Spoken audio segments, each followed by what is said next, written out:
And they say, we think we know who this spirit is.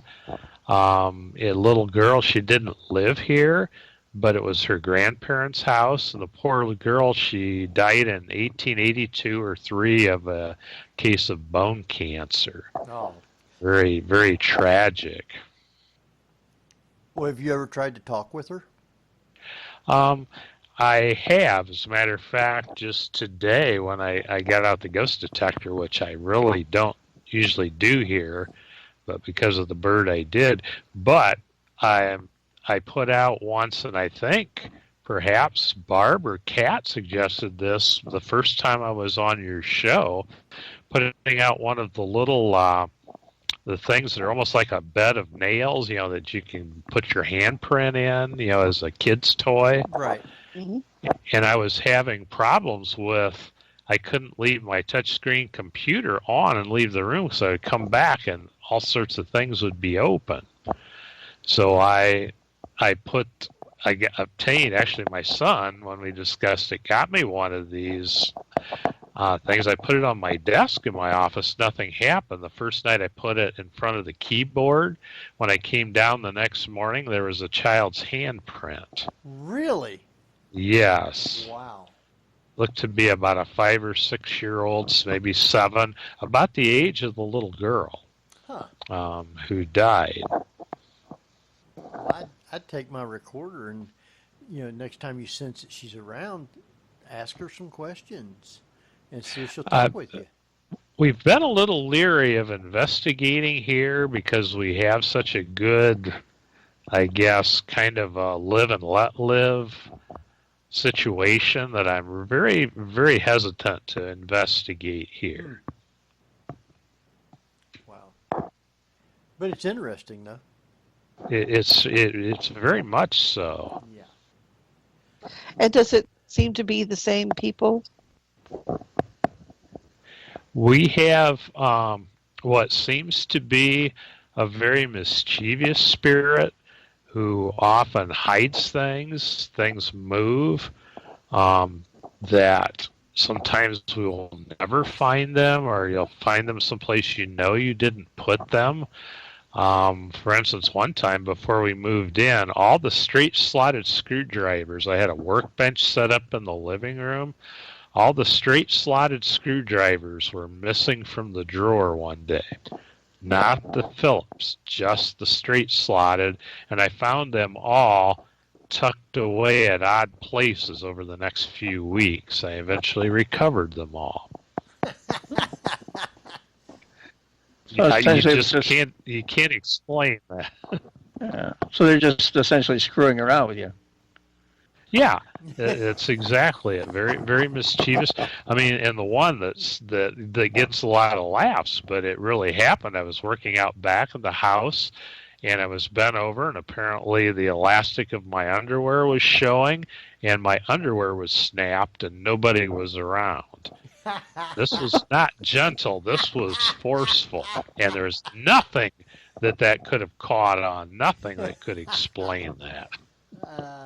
Weren't even in a locker room. No. Yeah, that you used to say that you'd be listening to a basketball game or baseball game, and all of a sudden your radio would change channels. Mm-hmm. Often the radio would turn off by itself. Or I would come out and it would be on when I know I'd turned it off. One time my wife and I were working on the bricks on the north end of the house. We had on a rock station, and the radio kept tuning to a Bowling Green State University men's basketball game. No matter what station we put it on, within 30 seconds it was back to that BGSU game. I found that insulting because I'm a University of Toledo grad, and that's BG's arch rival. But we gave up. We tried a dozen times to put it on different stations. It was a digital tuner, and it went back to the game. It was strange. After the game was over, then we changed the station, and it was fine. Now, The other that part, when sort the of radio stopped? would come on, yeah, and this hasn't happened for a while. That tended to quit after we moved in, the radios. But like I'd come out and there would be a Cleveland Indians baseball game on the radio, and I don't even listen to that station, and I'm a Tigers fan.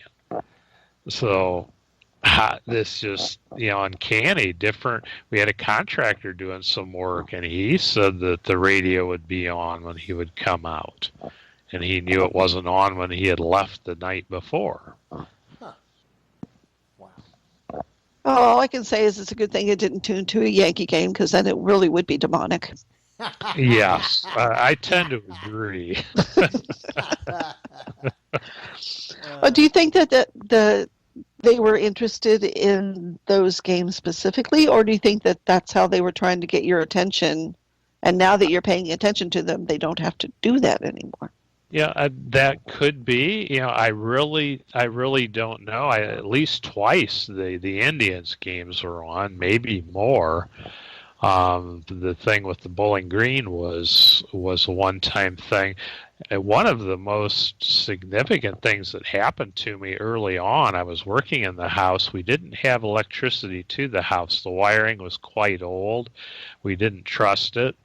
So I was working. It was after dark. I had a generator running outside, had the radio plugged in, and I was running a table saw cutting floorboards.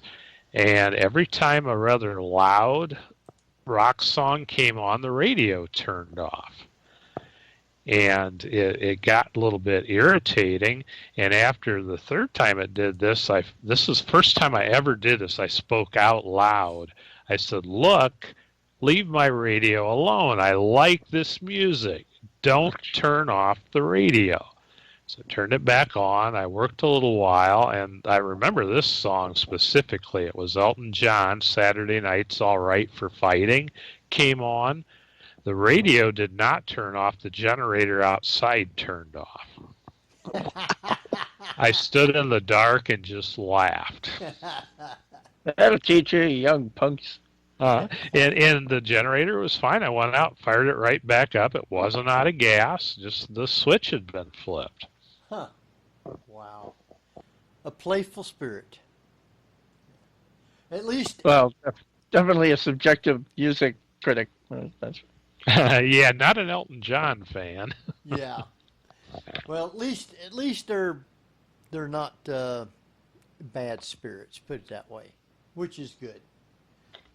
I think what we're going to do is we're going to go ahead and take us a quick break, about 3 or 4 minutes, and we'll be back. I guess, Jeff, you can take us out if you like. Wait, yep. You're listening to the Paranormal View on para-x.com with hosts Henry Foister, Ceiling Cat Barbara Duncan, and myself, Geoffrey Gould, and our guest author, Don Allison. So stay tuned for more of the Paranormal View after the break. Whether you're listening at home, at work, or anywhere, thanks for making Para-X part of your day. Your source for everything paranormal, Para-X. And welcome back, everybody, right here to the Paranormal View on the Parax Radio Network. I want to thank everyone for being with us tonight. Those in the chat room and those listening from around the world, we appreciate each and every one. We have with us tonight Geoffrey Gould. Hello. And Barbara Duncan. I'm still here. And speaking of around the world, where do we have listeners at tonight? Tonight they're coming in from the United States, United Kingdom, Canada, and unknown. All right.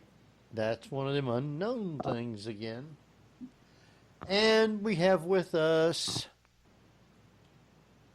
Don. Are you still there? Yes, I am. Mr. Don Allison. All right.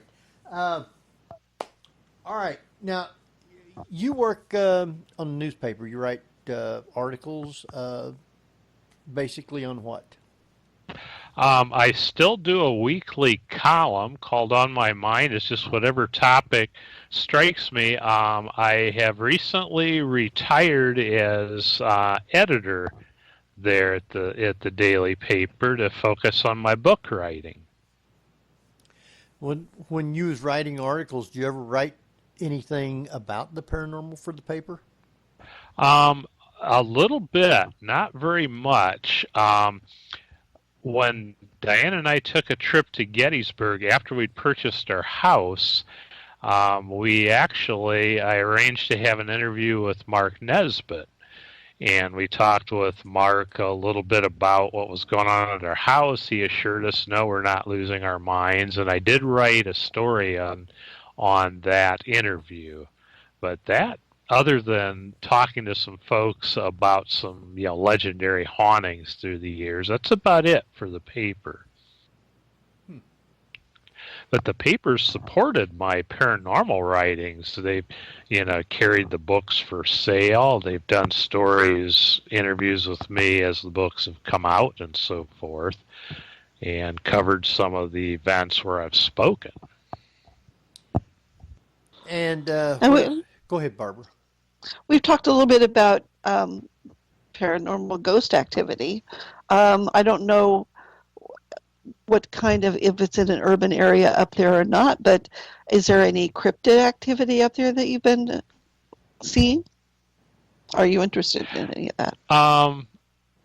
I am a little bit interested. I've had some interesting conversations with folks. We're rural. I mean, we have some Bryan is about 9,000. Defiance is probably 20-some thousand, not that far away. It's mainly farmland. We're not terribly wild.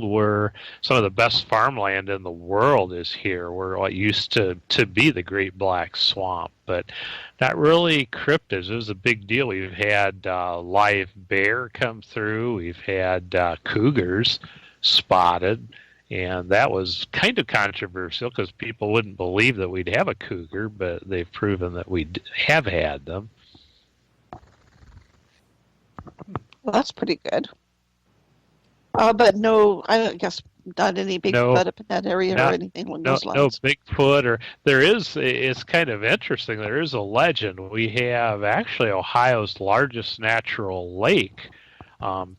Short of Lake Erie, of course, is in our county, and the early settlers had a legend called the Lake Erie Kraken, kind of like a Nellie in our Nettle Lake. Huh. Really?